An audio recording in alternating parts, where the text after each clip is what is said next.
Hello everyone. Now in this lecture we will discuss new fundamentals or new point of this electrostatics, that is Gauss law. So before going into the details of Gauss law, we will discuss we will take a review of what we covered in the previous lecture. In the previous lecture we studied the concept of electric flux density. In this particular concept we discussed that how the electric flux lines, these are the electric flux lines, d bar is nothing but number of flux lines going through a unit surface area. Suppose this is the total surface area of this field, then how many flux lines are going through this very small differential surface area. Suppose this is a very unit surface area, small differential surface area of this total surface. This is total surface area. Okay, this is total surface area. Out of this total surface area, let us assume that this S is made up of small differential surface areas like this. So what exactly d bar is? We are assuming that this total surface is made up of number of ds. So how many flux lines are going through or passing through a single differential surface area or single 1 meter square area is nothing but electric flux density. Electric flux density, it is denoted by symbol d bar. That means it is a vector. It is a vector. D bar is a vector. What is the direction of d bar? Direction of electric force due to a charge, electric field intensity due to a charge, and electric flux density due to a charge. All these three have same direction. Direction is same. Whatever direction you obtain for F bar, it will be same for E bar and it will be same for D bar for the given problem. This you always remember. That means F bar, E bar and D bar are always in the same direction. Okay, their magnitudes could be different but their directions are same.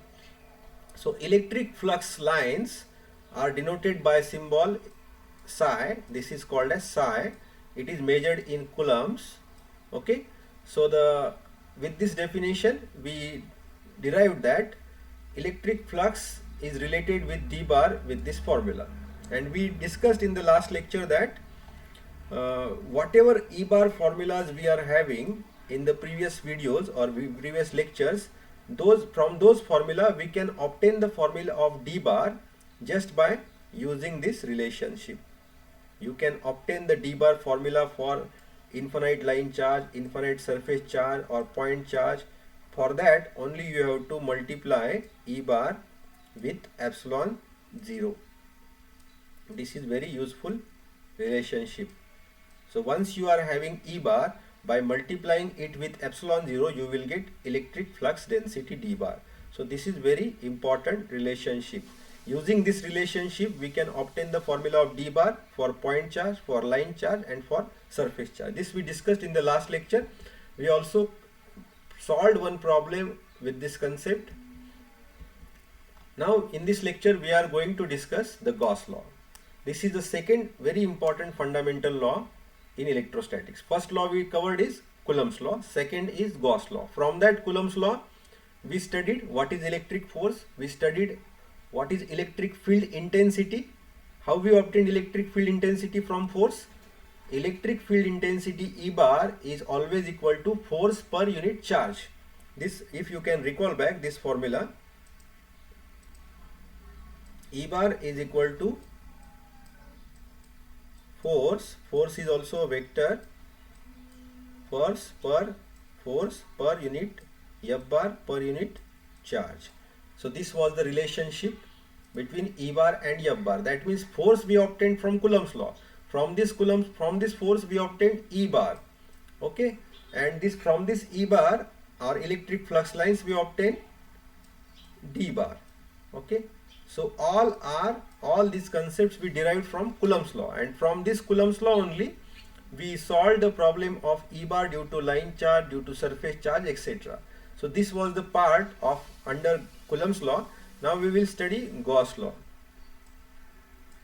So whatever derivations we obtained with the help of Coulomb's law for E bar and D bar, same formulas we can also derive using Gauss law. So Gauss law is also useful to derive the formulas or derivations for line charge, surface charge as well as volume charge.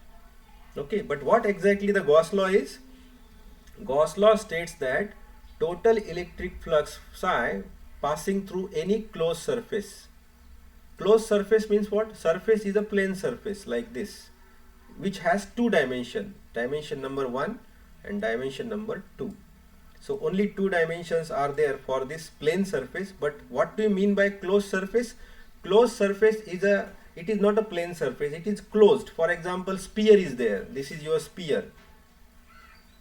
Inside this sphere there is a volume, so that means it is a closed surface. Or for example, cube is there. So cube is also a closed surface. It is actually basically a volume, but if you speak this volume in terms of surface, then it is called as closed surface. So how many flux is passing through a closed surface is exactly equal to the charge enclosed by that surface. For example, how much charge is present inside this sphere? Suppose the charge present is 10 Coulomb charge. So how many flux lines will pass through this closed surface? How many flux lines will pass through this closed surface outside this surface? Outside this volume? Outside this volume, how many flux lines will pass? Exactly equal to whatever charge is present inside this. So flux lines, how many flux lines are going? 10 Coulomb flux lines are going through this sphere. How much charge is present inside it? 10 Coulomb. 10 Coulomb charge is present inside this. So therefore flux lines will pass through is also 10 Coulomb outside this closed surface. This is very simple statement. This is the mathematical statement of Gauss law. Gauss law states that total electric flux passing through any closed surface, any is very important word. Closed surface can be of any shape. It can be a sphere, it can be a cube, it can be a cylinder like this. Suppose this cylinder contains 1 Coulomb charge present inside it, then how many flux lines are passing through it? How many flux lines will pass through it? Outside it, 1 Coulomb flux lines will pass through it. Will pass out of it. Okay. So this is the statement. Psi is equal to electric flux is equal to Q enclosed. So how many flux lines will pass through a closed surface? It is exactly equal to charge enclosed inside that closed surface. Okay, hope you understood this Gauss law. It is a very simple statement, simple law. So we have this relationship in the previous discussion. Psi is equal to integration of d bar dot ds bar. Okay, d bar dot ds bar. Remember this relationship. D bar is a vector, ds bar is also a vector, and there is a dot product of these two. Dot product always yield a scalar quantity. Cross product always yield a vector quantity. So dot product of d bar and ds bar gives you electric flux. Okay. So electric flux is a scalar. It is measured in Coulomb. Okay. D bar is measured in Coulomb per meter square and ds is measured in meter square. Okay. So psi is equal to d bar dot ds bar integration, and psi is also equal to integration of d psi. But we also have total charge is also equal to integration of rho v dv. Because what is rho v? Rho v is, what is rho v? This rho v, volume charge density. It is measured in Coulomb per meters cube. Coulomb per meter cube. So the unit of rho v is Coulomb per meter cube. It is a volume charge density. And what is the unit of dv? dv is a differential volume. Its unit is meter cube. So if you multiply these two here, these two units, meter cube gets cancelled with this meter cube. So unit of C is, so what is left? Coulomb. So Coulomb is the unit of Q. So Q is equal to rho v into dv, integration rho v into dv. And this we already discussed in the previous lecture, in the types of charge distribution, somewhere here. You see, here we discussed already in the previous lecture that Q is equal to integration rho L dl in case of line charge. Q is also equal to integration rho S ds in case of surface charge. Q is equal to rho V dV integration in case of volume charge. Where we studied these all concepts under this particular slide, continuous types of charge distribution. What are the various types of charge distribution? Point charge, line charge, surface charge and volume charge. Hope you understood. Q is equal to rho L dl, dq is equal to rho S ds, dq is equal to rho V dV. Okay, so total charge can be obtained by integrating it. The same logic is applied here.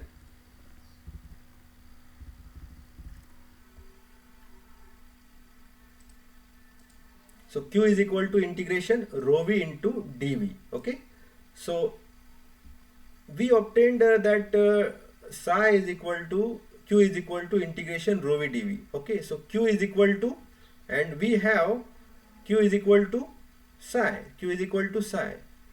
Okay, and Q is equal to psi is equal to d bar dot ds bar. So that's why if you compare this first relationship with second relationship, we can say that Q is equal to integration d bar dot ds bar.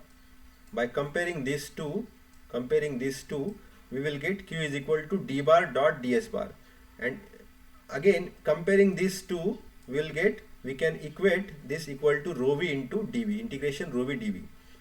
Now here, by applying divergence theorem, if you can recall back, what is divergence theorem? We have studied in the previous few lectures divergence theorem and Stokes theorem. Can you recall back the del operator? There are 4 types of operations possible with del operator. Which are those? Del operator, if you can recall back, its symbol is like this, and we discussed that del operator formula is present in Cartesian system formula, del formula for cylindrical system and spherical system. And how many operations are possible with del operator? First operation was, yes, gradient of a scalar. Second operation was divergence of a vector. Third operation on del operator was curl of a vector. So for example, we used del and one scalar was, this is called as gradient of scalar, gradient of V. Suppose I use this del operator in this fashion, del dot some vector, any vector, for example a bar is there, then we can say this is a divergence of a bar. And if I use del operator in this formula like this, del cross a bar, then it is called as curl of a bar, the third operation. And the fourth operation was del square V. So it is called as Laplacian of a scalar. Here the scalar is V. So 4 operations we discussed in the previous few lectures. The first operation possible with del operator was, yes, gradient of a scalar, divergence of a vector, curl of a vector and Laplacian of a scalar. This all we studied, and in continuation with this video lecture, we also discussed that we also discussed 2 very important laws. Those laws were divergence theorem and Stokes theorem. What is the divergence theorem? If we go to the respective slide, concerned slide, here is the divergence theorem.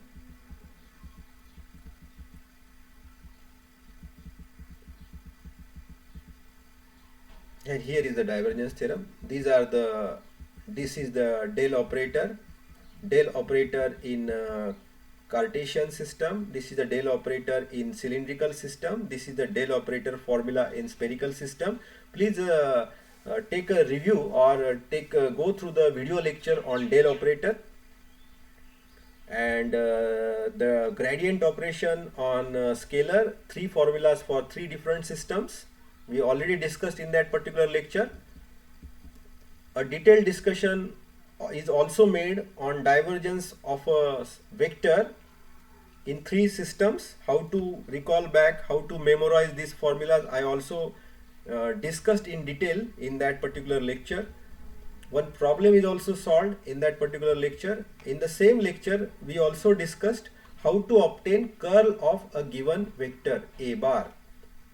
Okay, for three different systems, three different formulas are there, and we also tried to solve one problem on this. Following this particular content, we discussed that divergence theorem was there. Divergence theorem tells you that surface integral of any vector field is exactly equal to volume integral of that vector field. Suppose this divergence theorem tells you that surface integral of any vector, here is A bar is taken, you can take B bar, C bar, D bar, any vector you can take. So surface integral means there is a double integration here because surface have two dimensions, okay, and dV will have, differential volume will have three dimensions, okay, that's why triple integration. So surface integral of any vector is exactly equal to volume integral of, what is this component? Divergence of A bar. So surface integral of any vector is exactly equal to volume integral of divergence of that vector, is nothing but divergence theorem. Divergence theorem tells you it is useful to convert surface integral of any vector into volume integral of that vector. Okay, so again let me complete this statement. Surface integral of any vector is exactly equal to volume integral of divergence of that vector. And what this is divergence theorem. What is Stokes theorem? Stokes theorem is useful to convert line integral into surface integral. Line will have only one dimension, surface will have two dimensions, hence double integration. So it is also, both of these laws are universal laws, that means they are applicable to any vector. So line integral of any vector is exactly equal to surface integral of curl of that vector. What is this component? Curl of A bar. dl is also vector, dl bar, and surface is also a vector. Some people do not write bar on the vector, some people write bar on the vector. There is no problem. You can follow any strategy, any approach. Generally I follow bar on any vector. So A is a vector, dl is differential length is also vector, differential surface is also a vector. So what is the definition of Stokes theorem? What it states? Line integral of any vector is exactly equal to surface integral of curl of that vector. So use this concept in that particular relevant slide.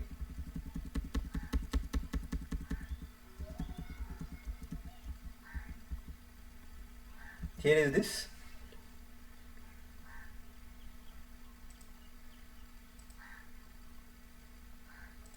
Let me erase this part.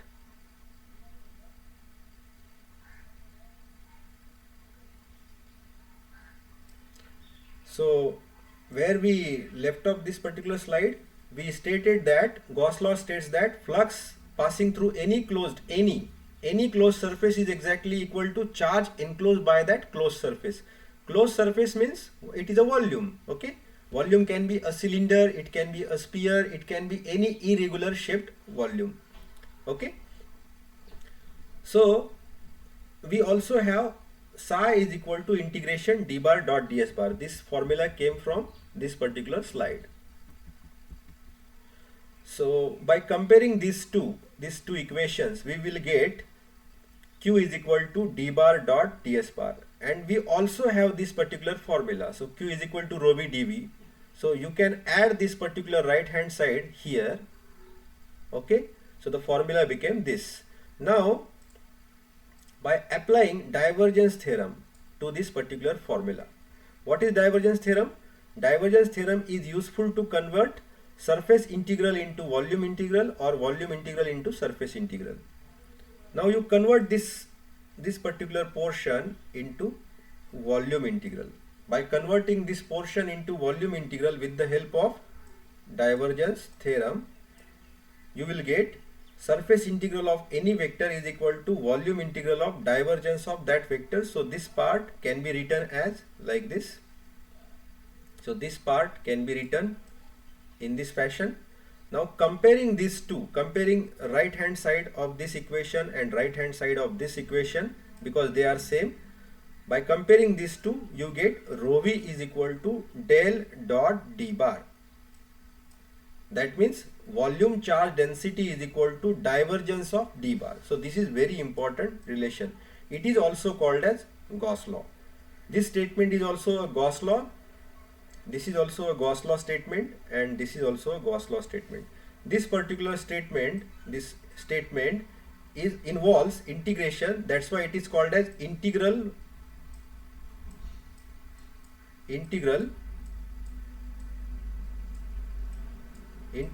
form of Gauss law, and this is called as it contains derivative because of del, it is called as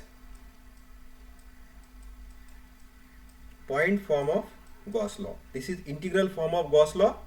Psi is equal to integration d bar dot ds bar is equal to q is a integral form of Gauss law, and rho v is equal to del dot d bar is a point form of Gauss law. So hope you understood the Gauss law, and in the next lectures we will discuss the applications of Gauss law. That means how we can use the Gauss law to find out d bar e bar due to point charge, d bar or e bar due to point charge, d bar or e bar due to infinite line charge, d bar or e bar due to infinite surface charge. These three derivations we will cover in the next lecture, and the formulas of d bar and e bar we already obtained for point charge by using Coulomb's law. But here in this derivation we will use Gauss law to derive the same. For example, what was the formula of E bar due to point charge? E bar due to point charge was this. E bar is equal to, due to point charge, is q upon 4 pi epsilon 0 r square AR cap. Can you recall back this formula? E bar is equal to q upon 4 pi epsilon 0 r square into AR cap. Let me write down this in a simple manner. Q upon 4 pi epsilon 0 r square AR cap. This was the formula of E bar due to point charge, which was obtained using Coulomb's law. How would you obtain d bar from this relationship? Use this formula. D bar is equal to, relationship between d bar and E bar is, d bar is equal to epsilon 0 into E bar. By multiplying E bar with epsilon 0 you will get d bar. Okay, by multiplying epsilon 0 with this here and here, this gets cancelled, epsilon 0 gets cancelled, so this formula will become the d bar formula. So d bar formula will be q upon 4 pi r square AR cap. The same formula we can also obtain here, but using now Gauss law. So we have to derive this formula using Gauss law. This is the objective of next lecture. In the same lecture we will also find that d bar using Gauss law can also be obtained in this manner. This we already obtained using Coulomb's law. Okay, by multiplying the E bar relationship with epsilon 0 we will get d bar, but that was with Coulomb's law. Here using Gauss law we can obtain the same relationship, so we can say that it is an application of Gauss law. So in short, d bar, E bar can be obtained with the help of Coulomb's law as well as Gauss law. Okay, in the next lecture we will cover these applications and followed by one problem on Gauss law. So today we will stop here. Thank you.